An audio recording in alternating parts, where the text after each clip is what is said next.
ओम नमः शिवाय। नमस्कार, मैं सत्यम श्रीवास्तव इस चैनल के माध्यम से आप सभी लोगों के साथ विभिन्न राज्यों और शहरों, धार्मिक स्थानों, टूरिस्ट स्थान और ऐतिहासिक स्थानों के बारे में जानकारी साझा करूंगा। यात्रा with Satyam at my channel knowledge with Satyam. मैं अपने चैनल नॉलेज विद सत्यम में आपका स्वागत करता हूं। आज मैं आपको श्री पशुपतिनाथ भगवान शिव के मंदिर का इस चैनल के माध्यम से दर्शन कराऊंगा। हालांकि मंदिर के मुख्य प्रांगण में मोबाइल और कैमरा ले जाने की अनुमति नहीं है, लेकिन मैं कुछ ऐसे फ़ोटो और वीडियो साझा करने की कोशिश करूंगा जिससे आपको मंदिर परिसर में रहने की अनुभूति होगी। साथ ही मैं यह भी सुनिश्चित करने की कोशिश करूंगा कि आपको यह वीडियो पसंद आए। श्री पशुपतिनाथ मंदिर नेपाल की राजधानी काठमांडू में है। नेपाल भारत का पड़ोसी देश है और अपने अच्छे कल्चर, भक्ति और ऐतिहासिक स्थानों के लिए जाना जाता है। रामायण के राजा जनक का राज्य यानी जनकपुर और ऋषि वाल्मीकि का आश्रम चितवन नेपाल में ही है। नेपाल हिमालय की गोद में बसा हुआ है तथा भारत की काफ़ी सीमाओं के साथ जुड़ा हुआ है। पशुपतिनाथ मंदिर गौशाला और गौरी घाट के बीच में स्थित है। हम यहाँ ट्रेन, बस, कार और हवाई मार्ग से पहुंच सकते हैं। भारत से काठमांडू पहुंचने का सबसे आसान तरीका हवाई मार्ग है। भारत से हम दिल्ली, बागडोगरा, कोलकाता आदि स्थानों से उड़ान भर सकते हैं। हम भारत से सड़क मार्ग से भी श्री पशुपतिनाथ मंदिर पहुंच सकते हैं। नेपाल की भारतीय सीमा जैसे पोखरा, विराटनगर, जोगमनी, वीरगंज से बस द्वारा लगभग 10 से 12 घंटे में नेपाल आसानी से पहुंचा जा सकता है। इन सीमाओं पर पहुंचने के लिए भारत के विभिन्न शहरों से ट्रेन की यात्रा चुन सकते हैं। यह मंदिर त्रिभुवन हवाई अड्डा, काठमांडू हवाई अड्डे से लगभग 2 किलोमीटर की दूरी पर स्थित है। पशुपतिनाथ मंदिर देवीपाटन गांव में बागमती नदी के तट पर स्थित है। इसे यूनेस्को की विश्व धरोहर के रूप में भी दर्ज किया गया है। जैसा कि हम जानते हैं कि भगवान शिव के कई नाम हैं, पशुपतिनाथ उसमें से एक है। पशुपति का अर्थ है जीवित प्राणियों के भगवान।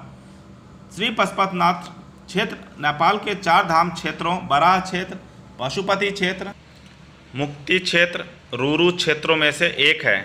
ये स्थान उसी तरह प्रसिद्ध हैं जैसे भारत के 4 धाम केदारनाथ, रामेश्वरम, द्वारका और पुरी प्रसिद्ध हैं।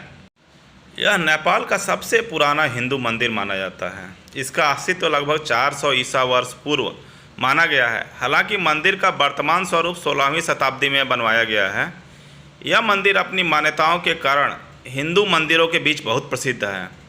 यहाँ देश के कोने कोने से लोग श्रावण मास में जलाभिषेक करने के लिए आते हैं। 2015 के भूकंप के दौरान पशुपतिनाथ मंदिर में कोई क्षति नहीं हुई थी, जबकि यह सबसे पुराना मंदिर है। वहीं भूकंप के दौरान नेपाल में काफ़ी क्षति हुई थी। इस मंदिर में भारतीय और नेपाली नागरिकों के लिए प्रवेश निःशुल्क है, जबकि विदेशी और सार्क नागरिकों के लिए प्रवेश शुल्क 1000 रुपये प्रति व्यक्ति है। इस मंदिर के पुजारी को भट्ट के नाम से जाना जाता है। केवल 4 पुजारी ही मूर्ति अर्थात भगवान शिव को छू सकते हैं। ये भारत के कर्नाटक प्रांत के उच्च शिक्षित वैदिक विद्वान होते हैं।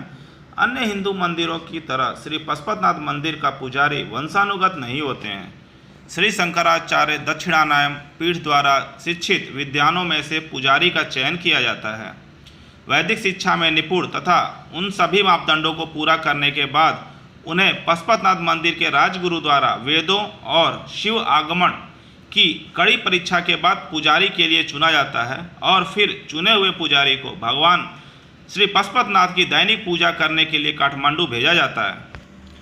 मंदिर में भगवान शिव के दर्शन के लिए 4 द्वार हैं, जिसके ऊपर चांदी की परत चढ़ी है। ये गेट अलग अलग समय पर खुलते हैं। मंदिर हर दिन सुबह 4 बजे से रात्रि 9 बजे तक खुला रहता है, लेकिन यह दिन में दोपहर से शाम 5 बजे के बीच बंद भी रहता है। मंदिर जाने का सबसे अच्छा समय सुबह जल्दी या देर शाम है। पशुपतिनाथ मंदिर में आरती का समय सायं 6 बजे से 7:30 बजे के बीच होता है। हमें मंदिर तथा परिसर के मंदिरों को ठीक से जानने के लिए लगभग 90 से 120 मिनट का समय सुनिश्चित रखना चाहिए। इस स्थान के साथ भगवान शिव के संबंध के बारे में कई कहानियां हैं। उसमें से एक संक्षिप्त कहानी यह है कि एक बार भगवान शिव और माँ पार्वती काठमांडू की घाटी में अपनी यात्रा के दौरान बागमती नदी के किनारे विश्राम के लिए रुके। वे आसपास की सुंदरता से इतने प्रभावित हुए कि उन्होंने खुद को हिरण और हिरणी के रूप में बदलकर जंगल में विचरण के लिए चले गए। थोड़े दिनों बाद देवताओं और मनुष्य ने उन्हें अपने कर्तव्यों पर वापस भेजने का फैसला लिया, परंतु भगवान शिव ने लौटने से इनकार कर दिया और उनके बीच लड़ाई हुई। उस लड़ाई के दौरान शिव ने अपना एक सींग खो दिया, जो बाद में पशुपतिनाथ में हिंदुओं द्वारा पूजे जाने वाला पहला लिंगम बना। मंदिर के बाहर बहुत प्रसिद्ध बाजार है जो पशुपति बाजार के नाम से जाना जाता है।